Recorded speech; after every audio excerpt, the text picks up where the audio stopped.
नमस्कार। आकाशवाणी कटक आंचलिक संवाद पढ़ुछंती उदयनाथ स्वाई।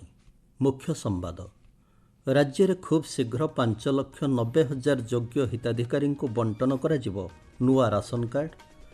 ओडिशा साहित्य संस्कृति और आध्यात्मिकतार मूल केन्द्र कहले राज्यपाल। एनटीए पक्षर आसंता काली प्रकाश पाइब जेईई मेन द्वितीय सेशन परीक्षाफल एवं यूनेस्कोर memory of the world register रे श्रीमद् भगवद गीता एवं नाट्यशास्त्र स्थानित। एथर संपूर्ण संवाद।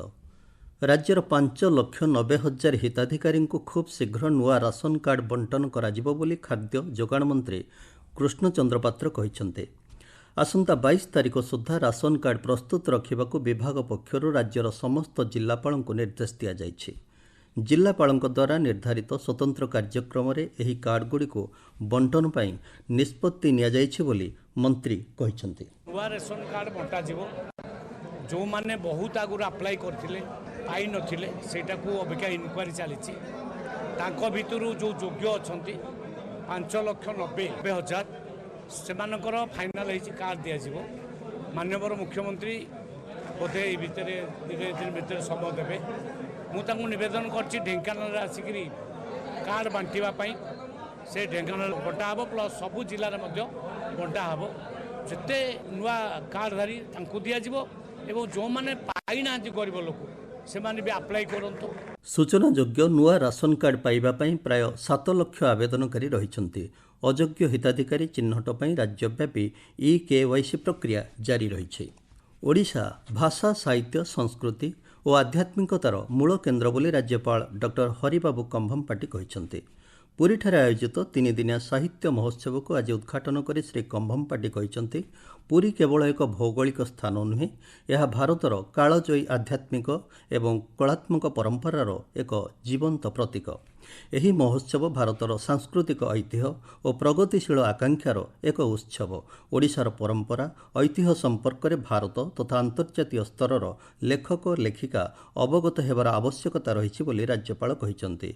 केन्द्र सूचना और प्रसारण राष्ट्रमंत्री एल मुरुगन आज मुंबईठारे विश्व दृश्य श्राव्य मनोरंजन सम्मेलन वेब्स आयोजन और प्रस्तुति संपर्क में समीक्षा करिसंते। बैठक में वेबएक्स डिजिटल मीडिया नवसृजन आदि संपर्क में आलोचना होईछि। सूचनायोग्य मुंबई में आसंता मास 1 रु 4 तारिख पर्यंत केन्द्र सरकार पक्षर वेब्स आयोजन करा जाउछि। पुरीर विश्व प्रसिद्ध रथयात्रा को शांति श्रृंखलार सह आयोजन करने नहीं मुख्य शासन सचिव मनोज आहूजा अध्यक्षतार भुवनेश्वर लोकसेवा भवन में एक प्रस्तुति बैठक अनुष्ठित हो जाइछि।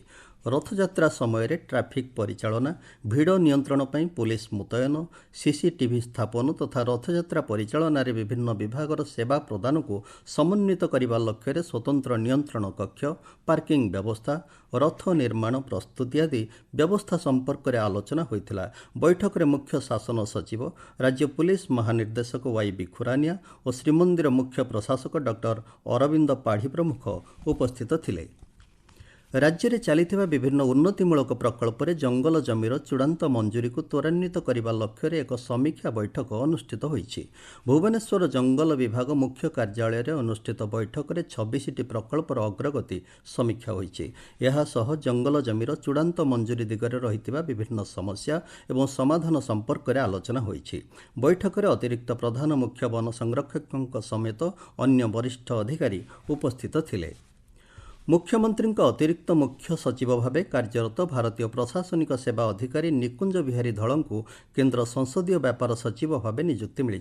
से भली केन्द्रीय डेपुटेसन 1994 बैच भारतीय प्रशासनिक सेवा अधिकारी संतोष षडंगी को नूतन एवं नवीकरण योग्य शक्ति मंत्रालय सचिव भाव नियुक्ति मिली। एथिसह रंजना चोप्रा को संस्कृति मंत्रालय स्वतंत्र सचिव भाव नियुक्ति मिलिथिबा नै केन्द्र सरकार कार्मिक मंत्रालय पक्षर विज्ञप्ति प्रकाश पाई।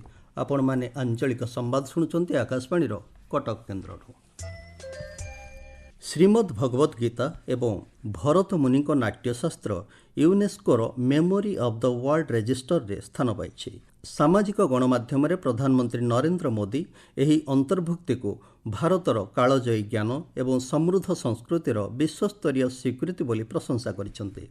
ପ୍ରଧାନମନ୍ତ୍ରୀ କହିଛନ୍ତି ଉଭୟ ଗୀତା ଓ ନାଟ୍ୟଶାସ୍ତ୍ର ଶତାବ୍ଦୀ ଶତାବ୍ଦୀ ଧରି ସଭ୍ୟତା ଓ ଚେତନାକୁ ପରିପୁଷ୍ଟ କରି ଆସିବା ସହ ବିଶ୍ୱକୁ ପ୍ରେରଣା ଦେଉଛି।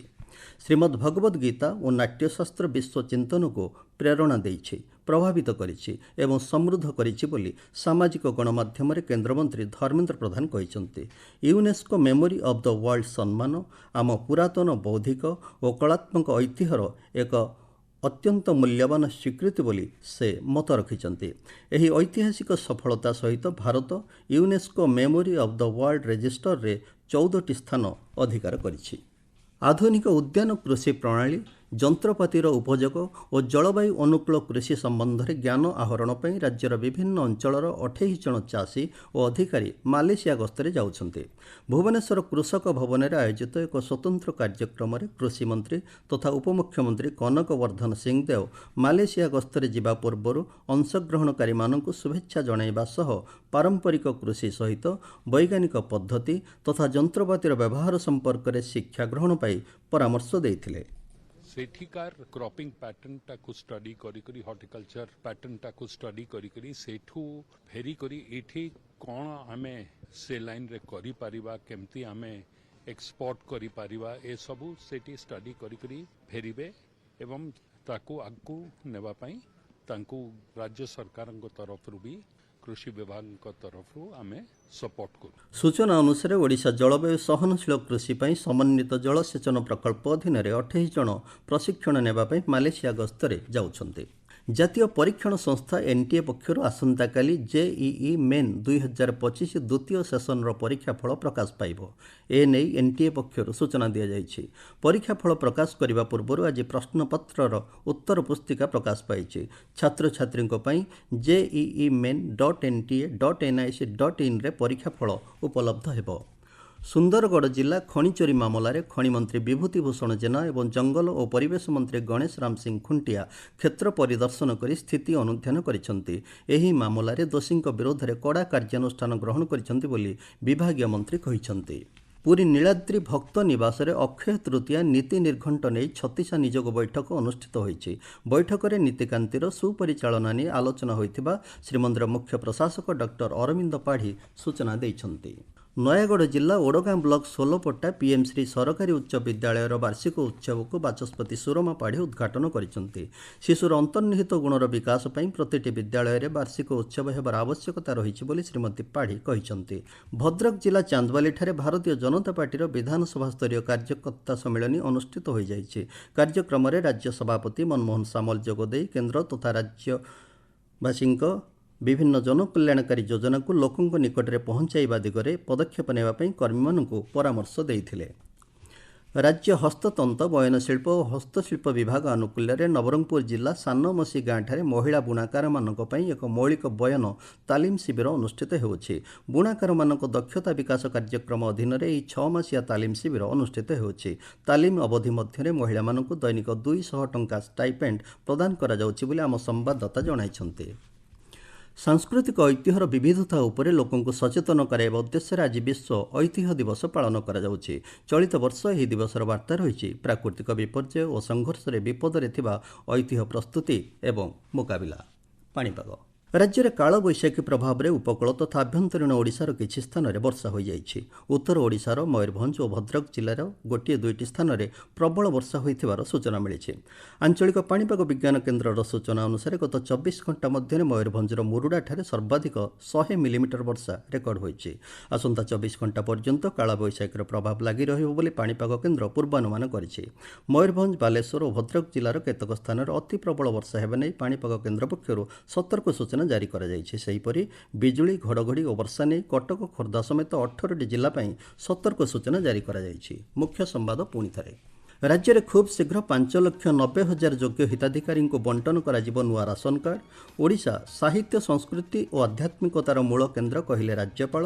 ଏନ୍ଟିଏ ପକ୍ଷରୁ ଆସନ୍ତାକାଲି ପ୍ରକାଶ ପାଇବ ଜେଇଇ ମେନ୍ ଦ୍ୱିତୀୟ ସେସନ ପରୀକ୍ଷାଫଳ ଏବଂ ୟୁନେସ୍କୋର ମେମୋରି ଅଫ୍ ଦ ୱାର୍ଲଡ ରେଜିଷ୍ଟରରେ ଶ୍ରୀମଦ୍ ଭଗବଦ୍ ଗୀତା ଏବଂ ନାଟ୍ୟଶାସ୍ତ୍ର ସ୍ଥାନିତ। ଆଞ୍ଚଳିକ ସମ୍ବାଦ ଆଜି ପାଇଁ ଏତିକିରେ ଶେଷ ହେଲା। ନମସ୍କାର।